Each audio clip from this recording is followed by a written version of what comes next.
بسم اللہ الرحمن الرحیم قل یا عبادی الذین اسرفوا علی انفسهم لا تقنطوا من رحمت اللہ ان اللہ یغفر الذنوب جميعا انہ هو الغفور الرحیم۔ وعن ابن عباس رضی اللہ تعالی عنہما قال قال رسول اللہ صلی اللہ علیہ وسلم من لزم الاستغفار جعل اللہ له من كل فرج جعل اللہ له من كل هم فرجا ومن كل ضيق مخرجا ورزقه من حيث لا يحتسب۔ رواہ الامام ابو داود فی سننہ۔ محترم حاضرین،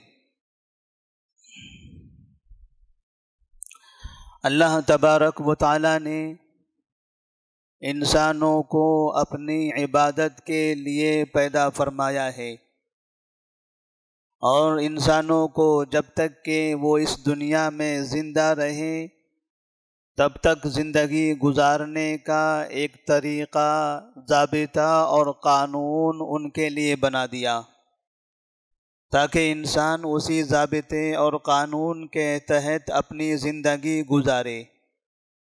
اور وہ ضابطہ ہے کہ انسان کا اللہ تبارک و تعالیٰ کے حقوق کو ادا کرنا، اور اسی طرح سے اپنے ساتھ رہنے والے اللہ کے بندوں کے حقوق ادا کرنا، اور کسی بھی انسان کو اس سے کوئی تکلیف نہ ہو سکے۔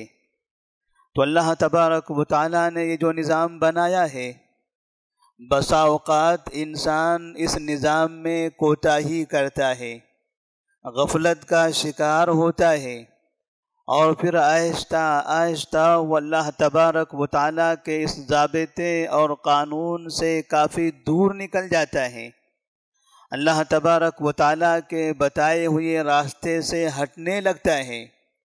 اور اس کا سبب یہ ہے کہ انسان اس دنیا کے اندر آیا تو ہے اللہ کی عبادت کے لیے، لیکن انسان کے پیچھے اللہ تبارک و تعالیٰ کی ایک ایسی مخلوق لگی ہوئی ہے کہ جو ہمیشہ انسان کو گمراہ کرنے کے لیے کوشش کرتا ہے، جو انسان کو ہر راستے میں خیر کے کام سے روکنے کی کوشش کرتا ہے، اور وہ ہے شیطان۔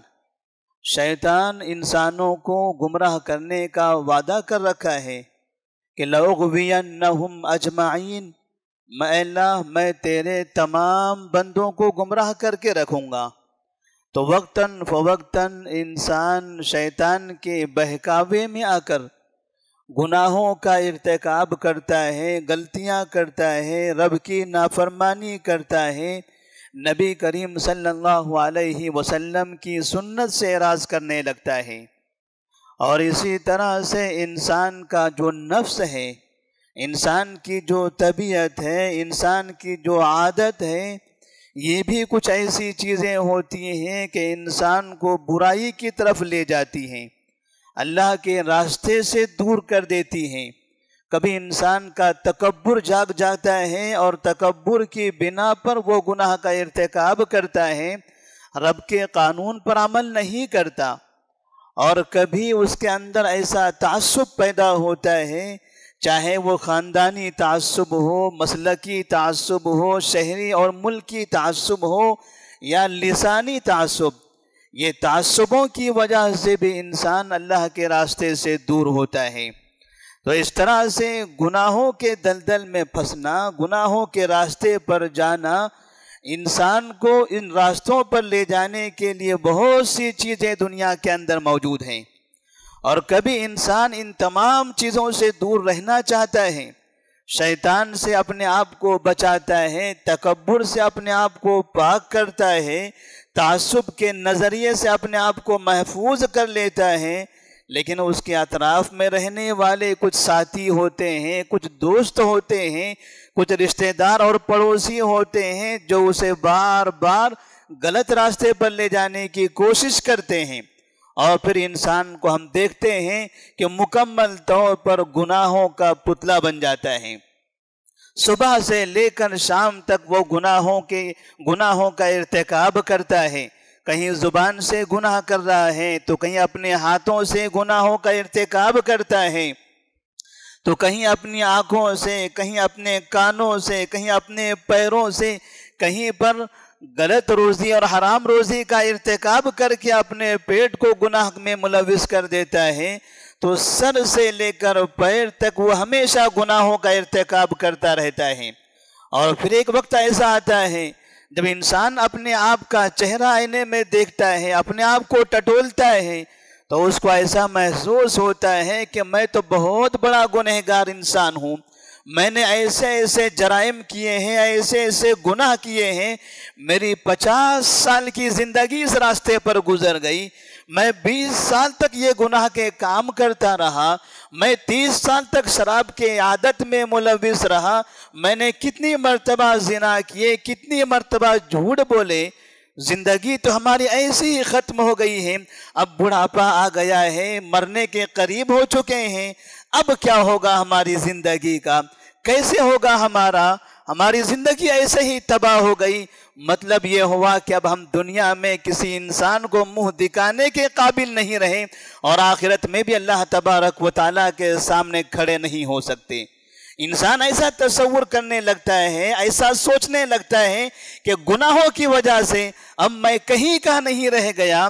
وہ سمجھتا ہے، اس کو ایسا احساس ہوتا ہے کہ گناہ کر لیا ہے تو اب یہ گناہ کا خاتمہ نہیں ہوگا، ان گناہوں کی پکڑ ہونے والی ہے، ان گناہوں کے بدلے میں مجھے سزائیں دی جانے والی ہیں۔ کہیں پر قبر کے سانپ اور بچھو کا تذکرہ آتا ہے، تو کہیں جہنم میں جلانے کا تذکرہ آتا ہے، تو کہیں پر فرشتوں کے مارنے کا تذکرہ آتا ہے، کہیں دنیا میں تباہی اور بربادی کا تذکرہ آتا ہے، کہیں مقروض بن جانے کا، کہیں بیماریوں میں مبتلا ہو جانے کا۔ نہ جانے ایسے کون کون سے عذاب ہیں جو بار بار سنائے جاتے ہیں۔ تو مطلب یہ ہوا کہ جتنے گناہوں کی فہرست بتائی جا رہی ہے، میں ان تمام گناہوں کا مستحق ہو گیا، اب میں کیا کروں اس دنیا میں رہ کر۔ تو کبھی کبھار انسان گناہ کرنے کے بعد خودکشیاں کر لیتا ہے کہ میں نے یہ گناہ کیا ہے، اب میں دنیا میں نہیں رہنا چاہتا، میں اپنے ماں باپ سے نہیں ملنا چاہتا، میں اپنے ماں باپ کو اپنا منہ دکھانا نہیں چاہتا، اس لیے کہ مجھ سے فلاں گناہ سرزد ہو گیا ہے، میں اپنے معاشرے کو اب بدنام نہیں کرنا چاہتا، اس لیے کہ میں نے ایسا غلط کام کیا ہے، معاشرہ مجھے کیا کہے گا، چلو کسی جگہ پر جا کر زہر پی لیتے ہیں، کہیں تالاب میں جا کر کود کر ڈوب کر مر جاتے ہیں، چلو کہیں جا کر چاقو سے اور چھری سے اپنا گلا کاٹ لیتے ہیں۔ انسان آپے سے اب باہر ہو کر گناہوں سے اس طرح سے گناہوں کے بوجھ کے نیچے دبنے کے بعد ذہن کے اندر ایسی ترکیبیں سوچنے لگتا ہے، اور وہ یہ غور نہیں کرتا کہ میں نے گناہ کیا ہے، مواخذہ کرنے والا رب العالمین ہے، میں نے غلطیاں کیا ہے، معاف کرنے والا رب العالمین ہے۔ یہ دنیا کے افراد، ان لوگوں کے دلوں میں اتنی وسعت نہیں ہے، ان لوگوں کے اخلاق اتنے اچھے نہیں ہیں، ان کے دلوں میں نہ رحم ہے نہ کرم ہے، یہ ہم کو معاف نہیں کرنے والے ہیں۔ لیکن ہم تو روزانہ صبح و شام یہ پڑھتے رہتے ہیں، الحمدللہ رب العالمین الرحمن الرحیم۔ اس رب العالمین کی ہم تعریف کرتے ہیں جو رب العالمین رحمان ہے اور رحیم ہے، جو رب العالمین رحمان ہے اور رحیم ہے۔ اسی وجہ سے ہم کبھی کسی کے سامنے جاتے ہیں تو کہتا ہے دیکھو اس کو کبھی اللہ معاف نہیں کرنے والا ہے، اس نے ایسا کام کیا ہے، اللہ اس کو کبھی بخشے گا نہیں، اس نے ایسی حرکت کی ہے، اس کو کبھی جنت کی چوکھٹ تو کیا جنت کی خوشبو بھی ملنے والی نہیں ہے، اس نے ایسا کام انجام دیا ہے کہ یہ کبھی بھی جہنم سے باہر نکلے گا نہیں۔ مسلمانوں کی زبانوں سے، اہل علم کی زبانوں سے ایسے ایسے جملے ادا ہوتے ہیں، اور اس کی وجہ سے انسان گناہ کے ارتکاب کے بعد اللہ کی رحمت سے مایوس ہو جاتا ہے۔ اللہ کی رحمت سے مایوس ہو جاتا ہے۔ نبی کریم صلی اللہ علیہ وسلم نے ایک عجیب و غریب واقعہ بیان فرمایا، ایسے افراد کے لیے، ایسے لوگوں کے لیے جنہوں نے اپنی زندگی میں بہت گناہ کیے ہیں، ان کے گناہوں کی فہرست اگر تیار کی جائے تو پوری فہرست میں صرف اور صرف گناہ ہی نظر آئیں گے اور نیک کاموں کی فہرست چھوٹی سی نظر آئے گی۔ ایسے لوگوں کے لیے ایک بہترین مثال نبی کریم صلی اللہ علیہ وسلم فرماتے ہیں، قدیم دور میں ایک انسان تھا اور اس شخص نے 99 انسانوں کا قتل کیا تھا، ایک نہیں، دو نہیں، 10 نہیں، مکمل 99 انسانوں کا قتل کیا۔ اور 99 انسان قتل کرنے کے بعد اس نے سوچا اب تو زندگی میری بھی ختم ہونے والی ہے، میں نے 99 کی زندگی ختم کی ہے، اگر کسی نے مجھے قتل نہیں کیا تو آخر ملک الموت تو ہے جو مجھے میری روح نکالنے والا ہے، مجھے تو اس دنیا سے جانا ہے۔ تھوڑی سی پشیمانی ہوتی ہے، شرمندگی ہوتی ہے، مایوس ہوتا ہے اور تمنا کرتا ہے کاش کہ اتنے گناہوں کے بعد مغفرت کا کوئی دروازہ رہے، معافی مانگنے کا کہیں راستہ نظر آئے تو چلیے معافی مانگ لیتا ہوں۔ یہ 99 گناہ تو میری زندگی کے تھے، لیکن زندگی ختم ہونے سے پہلے رب کے سامنے معافی مانگ لوں، گناہ کے خاتمے کا کوئی راستہ مل جائے، کوئی دروازہ نہیں چوکھٹ ہی مل جائے تو اس چوکھٹ پر جا کر میں اپنے گناہوں کی بخشش کروا لوں۔ تو ایک عالم کے پاس، اپنے راہب کے پاس، جو اس وقت کا ایک عالم ہوا کرتا تھا، اس کے پاس کہتا ہے حل لی من توبۃ، میں نے 99 انسانوں کا قتل کیا ہے، کیا اس کے بعد اب میرے پاس کوئی توبہ کا راستہ کھلا ہوا ہے؟ تو راہب کہتا ہے نہیں، لیست لک من توبۃ، 99 کے قاتل انسان، ایک نہیں، دو نہیں، اتنے انسانوں کا تم نے قتل کیا ہے، اللہ کے بندوں کا قتل کرنے والا انسان، اتنی بڑی تعداد کا قاتل، کیا اس کے پاس توبہ کا کوئی دروازہ ہوگا؟ کیا وہ اس کے لیے معافی ہوگی؟ وہ کہتا ہے لیست لک من توبۃ، تمہارے پاس توبہ کا کوئی راستہ باقی نہیں رہ گیا۔ تو وہ 99 کا قاتل اس راہب کا بھی قتل کر دیتا ہے اور اس کا بھی قتل کر کے مکمل 100 قتل میں کامیابی حاصل کر لیتا ہے۔ پھر بھی 100 قتل کا انجام دینے والا انسان پھر بھی سوچتا ہے کہ چلو زندگی تو ختم ہونے والی ہے، آج نہیں کل کبھی تو موت آنے والی ہے، کسی ایک انسان سے معلوم کر لیتے ہیں کیا اس کے بعد اللہ مجھے معاف کرنے والا ہے۔ وہ یہاں سے وہاں سے یہاں گھومتا پھرتا ہے، بھٹکتا رہتا ہے اور نبی کریم صلی اللہ علیہ وسلم فرماتے ہیں کہ وہ ایسے شہر کی جانب جاتا ہے جس شہر کے بارے میں اس نے یہ سنا تھا کہ اس شہر میں نیک لوگ رہتے ہیں، وہاں جانے کے بعد اگر یہ ان سے دریافت کرے گا تو شاید اس کے مسئلے کا حل نکلے گا، اس کے مسئلے کا اس کو جواب مل جائے گا۔ وہ شخص اس نیک انسانوں کی بستی کی طرف جاتا ہے اور جاتے جاتے راستے میں ہی اس کی موت آ جاتی ہے، راستے ہی میں اس کی موت آ جاتی ہے، زمین پر گر پڑتا ہے۔ پھر بھی تمنا ہوتی چلو شہر تو نزدیک ہے، وہ اپنے سینے کے بل زمین پر ایسے ہی لوٹ پوٹ کر کسی طرح سے گھسیٹتے ہوئے اپنے آپ کو آگے ڈھکیلنے کی کوشش کرتا ہے، کم سے کم میں شہر والوں تک تو پہنچ جاؤں، شہر کا کوئی انسان تو مل جائے اور اس سے یہ پوچھوں کہ میں نے 100 انسانوں کا قتل کیا ہے، کیا میرے لیے توبہ ہے، کیا اللہ مجھے معاف کرنے والا ہے؟ لیکن وہ شہر والوں سے ملاقات نہیں کر پاتا، اسی جگہ پر اس کی موت واقع ہو جاتی ہے۔ نبی کہتے ہیں فاختصمت فیہ ملائکۃ الرحمت و ملائکۃ العذاب، تو رحمت اور عذاب کے دو طرح کے فرشتے، جو رحمت والے تھے اور جو عذاب والے تھے، جو نیک انسانوں کی روحیں لے جانے والے، جو برے انسانوں کی روحیں لے جانے والے، دونوں فرشتے وہاں پر جمع ہوتے ہیں اور یہ سوچتے ہیں، فیصلہ کرتے ہیں، یہ آپس میں اختلاف کرتے ہیں کہ آخر کون سے فرشتے ان کی روح لے کر جائیں گے، رحمت والے فرشتے ان کی روح لے کر جائیں گے یا عذاب والے فرشتے 100 قاتل کی روح لے کر جائیں گے؟ تو ایسی صورت میں دونوں کے درمیان اختلاف ہو جاتا ہے، تو وہ یہ فیصلہ کرتے ہیں، آپس میں اختلاف کا یہ طریقہ نکالتے ہیں، یہ دیکھیں کہ جس جگہ سے وہ نکلا ہے اور جس جگہ جانا چاہتا ہے، یہ دونوں کے درمیان کی جو جگہ ہے جہاں اس کی وفات ہو گئی ہے، اب یہاں سے اس کا وہ شہر نزدیک ہے یا یہ شہر نزدیک ہے؟ تو ناپا گیا تو معلوم پڑا کہ نیک لوگوں کی بستی یہاں سے نزدیک تھی، جہاں سے وہ نکلا تھا وہ شہر دور ہو چکا تھا۔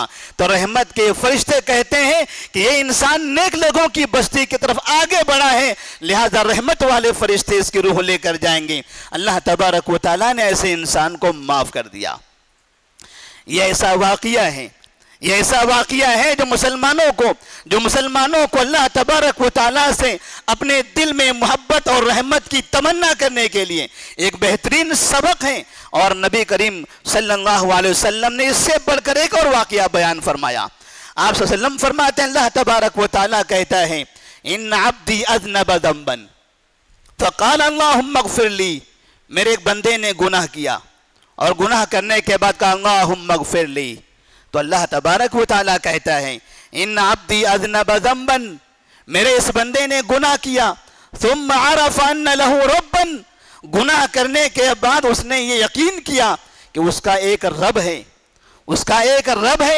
فَيَغْفِرُ ذَنْبَهُ وَيَأْخُذُ بِذَنْبِهِ، ایک ایسا رب ہے جو گناہوں کو معاف کرتا ہے اور جو گناہوں پر عذاب بھی دیتا ہے، جو گناہوں کو معاف کرتا ہے اور گناہوں پر عذاب بھی دیتا ہے۔ اور اس نے معاف کرنے والے یہ تمنا کیا کہ رب کے اندر معاف کرنے کا جذبہ بھی ہے، اللہ تبارک و تعالیٰ معاف کرنے والا بھی ہے، لہٰذا اس نے گناہ کرنے کے بعد معافی مانگ لی، تو اللہ کہتا ہے فَغَفَرْتُ عَبْدِي، میں نے اس بندے کو معاف کر دیا۔ ثُمَّ عَادَ، ایک مرتبہ معاف کیا، پھر دوبارہ اس نے گناہ کیا، پھر دوبارہ گناہ کرتا ہے اور پھر سوچتا ہے کہ میرا وہ رب ہے جو گناہوں کو معاف بھی کرتا ہے اور گناہوں پر عذاب بھی دیتا ہے، تو معاف کرنے والا رب ہے، چلے معافی مانگ لیتے ہیں۔ وہ معافی مانگتا ہے، اللہ تبارک و تعالیٰ اس کو پھر معاف کر دیتا ہے۔ ثم عاد، پھر تیسری مرتبہ وہ گناہ کرتا ہے، پھر وہ ایک جانتا ہے کہ اللہ تبارک و تعالیٰ ہمارے گناہوں کو معاف کرنے والا بھی ہے اور گناہوں کا مواخذہ کرنے والا بھی ہے، وہ اپنے رب سے معافی مانگتا ہے۔ اللہ کہتا ہے فَغَفَرْتُ عَبْدِي، میں اس کے گناہ کو معاف کر دیتا ہوں۔ مطلب اس کا یہ ہوا کہ ایک انسان جتنی بار گناہ کرتا رہے اتنی مرتبہ اللہ تبارک و تعالیٰ کے سامنے توبہ کرے، معافی مانگے، تو اللہ تبارک و تعالیٰ ان کے گناہوں کو معاف کرنے والا ہے۔ ہماری زندگی میں نہ جانے کتنے گناہ ہوتے ہیں، سر سے لے کر پیر تک، نہ ہمارا لباس اسلامی ہوتا ہے، نہ ہماری شکل و صورت اسلامی ہوتی ہے، نہ ہماری زبان اچھے اخلاق والی ہوتی ہے، نہ ہمارے عادات و اطوار اسلامی ہوتے ہیں، نہ ہمارا گھر اسلامی ہوتا ہے، نہ ہمارا گھرانہ اسلامی ہوتا ہے، نہ ہمارے بھی بچوں سے تعلقات صحیح ہوتے ہیں، نہ بھائی بہنوں کے ساتھ اچھا برتاؤ ہوتا ہے، نہ پڑوسیوں کے ساتھ ہمارا صحیح سلوک ہوتا ہے، نہ چھوٹے اور بڑوں کا ادب ہوتا ہے، جہاں نوکری کرتے ہیں وہاں ایمانداری نہیں ہوتی، جہاں مالک بنتے ہیں وہاں اپنے ماتحتوں کے ساتھ اچھا برتاؤ نہیں ہوتا، نہ حاکمین کی فرما برداری ہوتی ہے۔ جس میدان میں جائیں گے، جس جگہ پر جائیں گے، اس جگہ پر ہم کو کالا بازار ہی نظر آتا ہے، ہر جگہ گناہ ہی گناہ نظر آتے ہیں، پھر بھی انسان کو یہ تمنا ہوتی ہے کہ میرا اللہ رب العالمین ہے جو قرآن کی پہلی سورہ کے اندر کہتا ہے الرحمن الرحیم، وہ رحمان ہے اور رحیم ہے، وہ رحمان ہے اور رحیم ہے۔ اسی لیے اللہ تبارک و تعالیٰ نے کہا یا عبادی لو اتیتنی بقراب الارض خطایا ثم اتیتنی لا تشرک بی شیئا لاتیتک بقرابها مغفرتا، اے بندو تمہارا دل، تمہارا نفس بہت معمولی سا ہے، میں رب العالمین ہوں، ساری کائنات کا پیدا کرنے والا ہوں، اگر تم زمین بھر گناہ لے کر آؤ، زمین جتنی وسیع ہے اتنا گناہ لے کر تم میرے دربار میں حاضر ہو جاؤ، بس شرک نہ ہو، تمہارے پاس شرک نہ ہو، لَأَتَيْتُكَ بِقُرَابِهَا مَغْفِرَةً، زمین بھر جتنے گناہ ہیں تمام گناہوں کو معاف کر دوں گا، تمام گناہوں کو معاف کر دوں گا، جتنے بھی گناہ تم کرو گے اللہ تبارک و تعالیٰ تمام گناہوں کو معاف کرنے کے لیے تیار ہے۔ پھر کہتا ہے لَوْ أَنَّكُمْ تُذْنِبُونَ بِاللَّيْلِ وَالنَّهَارِ، اگر تم راتوں میں، دن میں، رات کی تاریکی میں، تنہائی میں گناہ کرتے ہو، دن کے اجالے میں گناہ کرتے ہو، اور پھر یہ سمجھتے ہو کہ میں گناہوں کو معاف کرنے والا ہوں. فاغفر لکم ولا ابالی, میں راتوں کی تاریکی میں, دن کے اجالے میں جو تم نے گناہ کیے ہیں وہ تمام گناہوں کو معاف کرنے والا ہوں. مجھے معاف کرنے میں کوئی کسی چیز کی پرواہ نہیں ہے, اس معاف کرنے سے میرا کوئی نقصان ہونے والا نہیں ہے. لیکن شرط ہے کہ جب ہم گناہ کریں, جب ہم سے کوئی گناہ سرزد ہو جائے, شکل و صورت میں, لباس میں, گھر میں, تجارت میں, دکان میں, نوکری میں, جہاں بھی ہم سے گناہ ہوتا ہے, شرط ہے کہ ہم اللہ تبارک و تعالیٰ کے سامنے ہاتھ اٹھا کر دعا کریں, معافی مانگیں, توبہ کریں. یا ایھا الذین آمنوا توبوا الی اللہ توبۃ نصوحا عسى ربکم ان یکفر عنکم سیئاتکم ویدخلکم جنات تجری من تحتها الانہار. اے مومنو, توبہ کرو, توبہ کرتے رہو. ایک بار گناہ ہوا توبہ کرو, دوسری بار ہوا پھر توبہ کرو, تیسری بار ہوا پھر توبہ کرو. 100 مرتبہ بھی اگر گناہ ہو جائے دن بھر میں تو 100 مرتبہ توبہ کرتے رہو. یکفر عنکم سیئاتکم, وہ تمہارے گناہ معاف کرتا جائے گا. ویدخلکم جنات تجری من تحتها الانہار, اور وہ تمہیں جنات میں اللہ تبارک و تعالیٰ نے جو تمہارے لیے بہترین ٹھکانہ رکھا ہے اس میں وہ تم کو داخل کر دے گا. اور ہمیشہ استغفار کرتے رہو. قرآن کہتا ہے فَقُلْتُ اسْتَغْفِرُوا رَبَّكُمْ إِنَّهُ كَانَ غَفَّارًا. اپنے رب سے استغفار کرو, اللہ تبارک و تعالی معاف کرنے والا ہے. إِنَّهُ كَانَ غَفَّارًا, معاف کرے گا. جو انسان گناہ کرتا ہے اور گناہ کرنے کے بعد معافی مانگ لیتا ہے, اللہ تبارک و تعالیٰ نے اس کے لیے ایسے بڑے بڑے انعامات مقرر کر رکھے ہیں. گنہگاروں کے لیے جو گناہ کرتا ہے, معاصی کا ارتکاب کرتا ہے, رب کی نافرمانی کرتا ہے, نبی کی سنت کی خلاف ورزی کرتا ہے اور پھر استغفار کرتا ہے, تو اللہ تبارک و تعالیٰ نے قرآن میں اس کے لیے انعامات کا اعلان کیا ہے. فَقُلْتُ اسْتَغْفِرُوا رَبَّكُمْ إِنَّهُ كَانَ غَفَّارًا. پہلا انعام یُرْسِلِ السَّمَاءَ عَلَيْكُمْ مِدْرَارًا. اے گنہگارو, توبہ کرو گے, استغفار کرو گے, یُرْسِلِ السَّمَاءَ عَلَيْكُمْ مِدْرَارًا, اللہ تبارک و تعالی رحمت کی بارش نازل فرمائے گا. وَيُمْدِدْكُمْ بِأَمْوَالٍ وَبَنِينَ, اور اللہ تبارک و تعالی تمہیں کثرت سے مال عطا فرمائے گا. تمہارے مال کے اندر برکت دے گا, مال میں ترقی دے گا, اور بہترین خوشحال اور نیک اور صالح اولاد عطا فرمائے گا.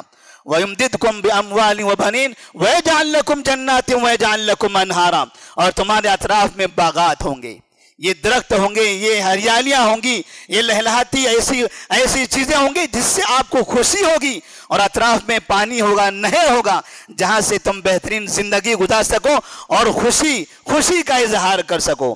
اللہ تبارک و تعالیٰ نے گنہگاروں کو جو گناہ کرنے کے بعد استغفار کرتے ہیں ان کے لیے ایسے انعامات کا اعلان فرمایا ہے.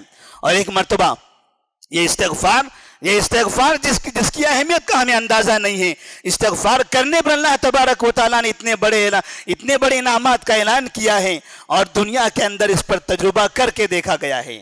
استغفار کے وجہ سے اللہ تبارک و تعالیٰ اس انسان کی جو بھی خواہشیں ہیں, جو بھی نیک تمنا ہیں, ان نیک تمناؤں کو اللہ تبارک و تعالیٰ پورا کر دیتا ہے.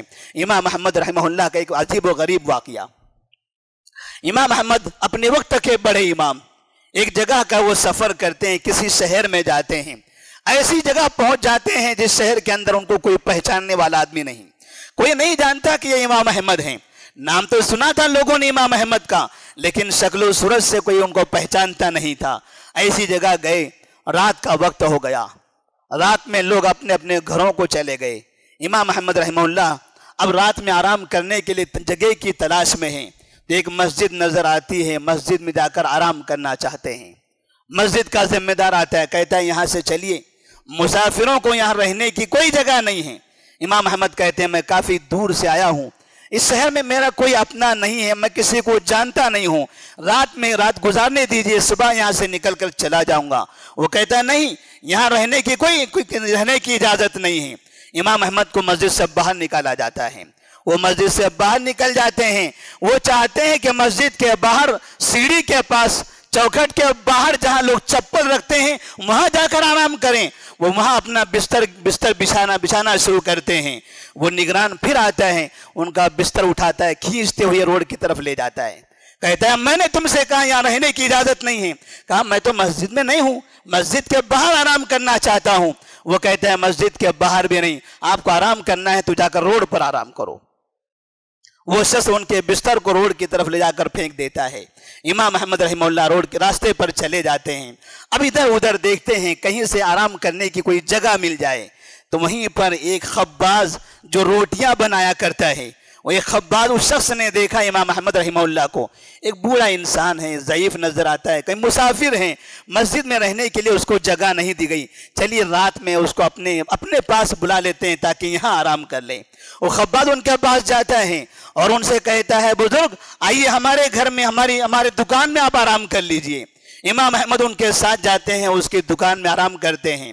وہ صبح کے وقت میں دیکھتے ہیں خباز نان بنانے والے, روٹیاں بنانے والے فجر سے پہلے اٹھ کر روٹیاں بنایا کرتے ہیں. وہ بھی صبح جلدی اٹھتا ہے, روٹی بناتا ہے, آٹا گوندتا ہے. امام احمد کی آنکھیں کھلتی ہیں, دیکھتے ہیں وہ شخص کام کر رہا ہے. استغفر اللہ استغفر اللہ استغفر اللہ, بار بار اس کی زبان سے استغفر اللہ یہ جملہ نکلتا ہے. امام احمد اس خباز سے پوچھتے ہیں آخر کیا بات ہے, آپ کی زبان سے استغفر اللہ بار بار ادا ہو رہا ہے. وہ کہتے ہیں مجھے اس سے بڑا فائدہ ہوتا ہے. کہا کیا فائدہ ہوا؟ کہتے ہیں کہ میں نے جتنی بھی دعائیں کی ہیں اللہ تبارک و تعالیٰ نے میری تمام دعاؤں کو قبول کر دیا, تمام دعائیں میری قبول ہو گئی, لیکن ایک دعا قبول ہونا ابھی باقی ہے, ایک دعا قبول ہونا ابھی باقی ہے. وہ خباز وہ نان بھائی کہتا ہے ایک دعا قبول ہونا باقی ہے. کہا وہ کون سی دعا ہے؟ آپ تو استغفار کر رہے ہیں, استغفار سے ساری دعائیں قبول ہوتی ہیں, آخر وہ کون سی دعا ہے جو آپ اللہ سے مانگتے ہیں اللہ تبارک تعالیٰ نے ابھی تک قبول نہیں کیا ہے؟ وہ شخص کہتا ہے میں نے اللہ سے دعا کیا تھا اے اللہ مجھے امام احمد بن حنبل سے ملاقات کرا دے, آج تک میری ان سے ملاقات نہیں ہوئی, میں چاہتا ہوں کہ مرنے سے پہلے ان کا چہرہ دیکھ لوں. امام احمد بن حنبل رحمہ اللہ کہتے ہیں یہ میں ہوں, میرا نام احمد بن حنبل ہے. اللہ تبارک و تعالیٰ نے آپ کی وہ دعا بھی قبول کر دی تاکہ یہ پتہ چل جائے دنیا والوں کو کہ قرآن نے کہا ہے فَقُلْتُ اسْتَغْفِرُوا رَبَّكُمْ إِنَّهُ كَانَ غَفَّارًا, استغفار کرو گے اللہ تبارک و تعالیٰ تمہاری ساری خواہشیں مکمل کرے گا. تم نے وہ دعا بھی مانگی کہ تمہاری امام احمد سے ملاقات ہو جائے, میں یہاں نہیں آنا چاہتا تھا, میں تو مسجد میں سونا چاہتا تھا, مجھے گھسیٹ کر تمہارے سامنے لایا گیا ہے تاکہ تم استغفار کے بعد تمہاری دعا قبول ہو جائے. یہ ہے استغفار کی برکت. دیکھیں انسان گناہ کرتا ہے, غلطیاں کرتا ہے تو اللہ تبارک و تعالیٰ کے سامنے توبہ کرتے رہے, استغفار کرتا رہے اور نمازوں کا اہتمام کریں. چاہے جتنا گناہ ہو نمازوں کا اہتمام کریں, اللہ تبارک و تعالیٰ آپ کے گناہوں کو معاف کرے گا. نبی نے اس کی ایک بہترین مثال دی ہے. آپ فرماتے ہیں لو ان نہرا بباب احدکم یغتسل فیہ کل یوم 5 مرات هل یبقى من درنہ شیء. آپ صحابہ کو مثال دے کر کہتے ہیں لوگوں سنو, تمہارے گھر کے سامنے ایک نہر ہے, گھر کے سامنے ایک پانی کی نہر ہے, اور اس نہر میں تم روزانہ 5 مرتبہ نہا رہے ہو, تو کیا آپ 5 مرتبہ نہانے کے بعد جسم پر کوئی گندگی باقی رہے گی؟ صحابہ رضی اللہ تعالیٰ عنہ کہتے ہیں نہیں یا رسول اللہ, نہیں یا رسول اللہ. تو آپ کہتے ہیں فَذَلِكَ مَثَلُ الصَّلَوَاتِ الْخَمْسِ, یہ 5 وقت کی نمازوں کی مثال ہے.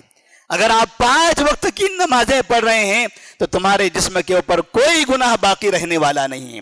جتنے بھی گناہ اللہ تبارک و تعالیٰ تمام گناہوں کو معاف کر دے گا. اور گناہوں کے خاتمے کا, گناہوں کی بخشش کا ایک بہترین طریقہ نبی نے سکھایا, الصدقۃ تطفئ الخطیئۃ کما یطفئ الماء النار. صدقہ کرو, غریبوں کی مدد کرو, غریبوں کا تعاون کرتے رہو, اللہ تبارک و تعالیٰ اس صدقے کے ذریعے تمہارے تمام گناہوں کو معاف کر دے گا. کما یطفئ الماء النار, جس طرح سے پانی آگ کو بجھا کر ختم کر دیتا ہے, ویسے آپ کا صدقہ آپ کے گناہوں کو مٹا کر ختم کر دے گا. اور اللہ تبارک و تعالیٰ کے بندوں پر رحم کرو. اللہ تبارک و تعالیٰ کے یہ بندے جو آپ کے ساتھی ہیں, جو آپ کے گھر میں رہنے والے ہیں, چاہے اوپر کے ماں باپ ہوں, چاہے نیچے کے بھی بچے ہوں, چاہے چھوٹے بھائی بہن ہوں, کوئی بھی ہوں, یا آپ کے اطراف کے رہنے والے لوگ ہوں, مسلمان ہیں یا کم سے کم انسان ہیں, تو ان کے ساتھ اچھا برتاؤ کرو. انسانوں کے ساتھ اچھا برتاؤ کرنے سے اللہ تبارک و تعالیٰ انسانوں کو گناہوں سے پاک کر دیتا ہے.